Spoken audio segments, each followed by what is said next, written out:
waktu itu. Jadi kalau sampai sadis seperti ini, itu bukan ukuran manusia yang dendam biasa, bukan.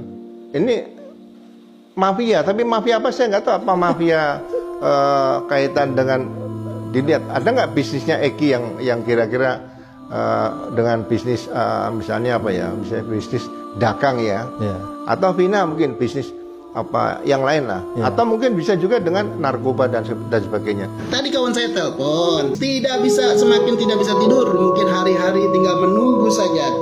Baiklah, maka dapat kita simpulkan sejak awal sudah jelas peristiwa ini rekayasanya kasat mata.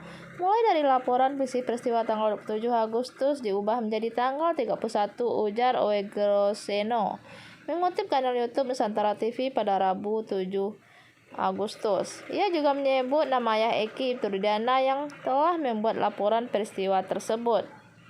Bapak tersebut mengatakan bahwa Ibturudiana seharusnya tak melaporkan tentang kronologi tuntut kasus Vina dan Eki itu. Ia mengaku heran bagaimana Ibturudiana bisa mengetahui kronologi lengkap kasus tersebut yang ditulis di dalam laporannya.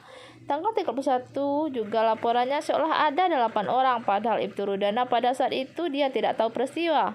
Dia tahu peristiwa dari mana? Seharusnya Ibturudiana juga melaporkan anaknya hilang, mohon dicari oleh polisi, itu sudah cukup. Jangan diceritakan pergi berdelapan ramai-ramai dilempari batu, pakai bambu dan sebagainya. Ini cerita dari mana, lanjut Oegroseno.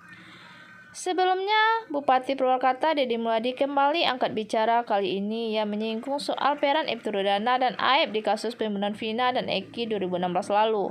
Hal tersebut ia sampaikan dalam sebuah acara berjudul Secercah Cahaya Terpidana Kasus Vina Cirebon di Universitas Maranta Bandung beberapa hari lalu. Dalam pandangan saya, kasus 678 perdana mendekam di penjara seumur hidup di Cirebon dan 1 sudah bebas. Secara total itu adalah kasus amarah. Amarah aib dan amarah Rudiana, 2 amarah itu saling bertemu, ujar Deddy Mulyadi mengutip Tribun pada Senin 5 Agustus. Dalam pernyataannya, aib tersebut marah dengan para pidana karena dipicu dengan insiden penggerebekan.